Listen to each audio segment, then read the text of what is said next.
Hai, Assalamualaikum warahmatullahi wabarakatuh. Ketemu lagi dengan saya, Weti Dwiuningsi. Kali ini kita akan membahas soal biologi SBMPTN 2014 kode 512 dari nomor 51 sampai dengan 55. Oke, disimak baik-baik ya. Nomor 51, takson terendah yang menentukan orang utan dan manusia dalam kedudukan yang sama adalah. Nah, sebelum kita menentukan jawabannya, kita tahu dulu urutan takson manusia. Kingdom Animalia, Phylum Chordata, kelas Mammalia, ordo Primata, famili Hominidae, genus Homo, spesies Sapiens. Homo sapiens. Urutan taksonomi orang utan adalah Kingdom Animalia, Phylum Chordata, kelas Mammalia, ordo Primata, famili Hominidae, genus Pongo, spesies Pongopygmaeus. Berarti kita bisa melihat takson terendah yang sama adalah pada famili, yaitu famili Hominidae, sama pada takson famili atau suku. Jadi jawabannya adalah yang C, takson terendahnya yang sama adalah pada takson suku. Nomor selanjutnya kita akan membahas karakter batang tumbuhan herba adalah. Nah, sebelum kita jawab, kita harus paham dulu apa itu tumbuhan herba. Tumbuhan herba adalah tumbuhan tak berkayu, misalnya pada tanaman jagung, bayam, kangkung, kacang, bunga matahari. Nah, kalau yang A mengalami penebalan sekunder, padahal batang herba tidak mempunyai kambium sehingga tidak mengalami penebalan sekunder. Jadi pernyataan yang A ini adalah salah. Yang B tidak memiliki stomata, padahal semua batang memiliki stomata untuk melakukan transpirasi. Jadi yang B salah. Yang C, sel korteks berklorofil. Batang herba itu berwarna hijau sehingga korteks batang berklorofil. Sehingga yang C ini benar. Yang D memiliki jaringan kayu. Batang herba tidak berkayu, berbeda dengan pohon ya. Oke, yang D salah. Yang E mengandung jaringan gabus. Batang herba tidak mempunyai kulit batang yang keras sehingga tidak bergabus. Jadi yang E salah. Maka karakter batang tumbuhan herba adalah yang C, sel korteks berklorofil. Nomor selanjutnya kita akan membahas pernyataan berikut adalah benar mengenai oncom merah kecuali. Nah, yang perlu ditegaskan di sini adalah kata kecuali. Jadi yang salah ya. Oke, dibuat dari ampas tahu. Oncom terbuat dari ampas tahu atau kedelai. Jadi pernyataan yang A ini adalah benar. Selanjutnya kita lihat pernyataan yang B, mengandung alfa-toksin.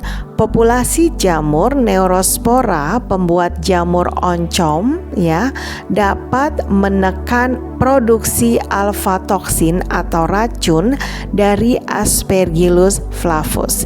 Jadi yang B ini adalah pernyataannya salah. Kemudian yang C, mengandung protein tinggi. Ya, benar, karena Neurospora ini akan menghasilkan protein yang tinggi ya. Oke, yang ke D, agen fermentasinya adalah Neurospora Cytopila. Betul, jamur pembuat oncom adalah Neurospora Cytopila. Maka pernyataan D adalah benar. Yang E, kapang oncom menghasilkan enzim lipase dan protease. Ya, betul ya. Jadi jamur oncom ini menghasilkan lipase dan protease. Jadi pernyataan yang berikut yang benar kecuali adalah yang B, mengandung alfa toksin. Oke, soal selanjutnya kita akan membahas ketika kadar glukosa darah naik melebihi normal, pankreas akan mengeluarkan glukagon sehingga kadar glukosa darah turun. Sebab glukagon mempercepat perpindahan glukosa ke dalam sel dan menyebabkan penguraian simpanan glikogen. Nah, kita harus bahas.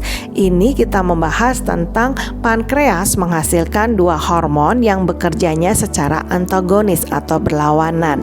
Yang pertama adalah hormon insulin yang mempunyai fungsi mengubah glukosa menjadi glikogen atau gula otot. Sedangkan hormon yang kedua adalah hormon glukagon yang mempunyai fungsi mengubah glikogen menjadi glukosa. Jadi pernyataan yang ketika kadar glukosa darah naik melebihi normal, pankreas akan mengeluarkan glukagon, ini salah karena seharusnya yang dikeluarkan adalah insulin. Yang kedua sebabnya ini benar karena fungsi dari hormon glukagon adalah untuk mengubah glikogen menjadi glukosa. Jadi pernyataannya salah sedangkan sebabnya benar, jawabannya adalah yang D. Oke, kita bahas soal selanjutnya. Dalam suatu diagram pohon filogeni, aksis horizontal menunjukkan hubungan antar taksa, sebab aksis vertikal menunjukkan jarak genetik setiap takson terhadap nenek moyangnya. Nah, kita harus bisa membahas di sini ya. Kita bahas dulu, kita membahas tentang filogenik. Dalam diagram pohon filogenik atau pohon evolusi adalah diagram menunjukkan hubungan evolusi antar berbagai spesies makhluk hidup. Nah, jadi kemudian aksis horizontal menunjukkan hubungan antar taksa atau antar takson tunggal, sedangkan aksis vertikal menunjukkan jarak genetik setiap takson terhadap nenek moyangnya.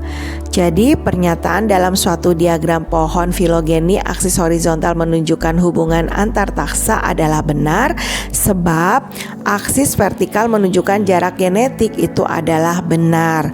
Nah, maka di sini bisa kita lihat pernyataannya benar, sebabnya juga benar, tetapi keduanya tidak mempunyai hubungan antara pernyataan dengan sebab, sehingga jawabannya adalah yang B.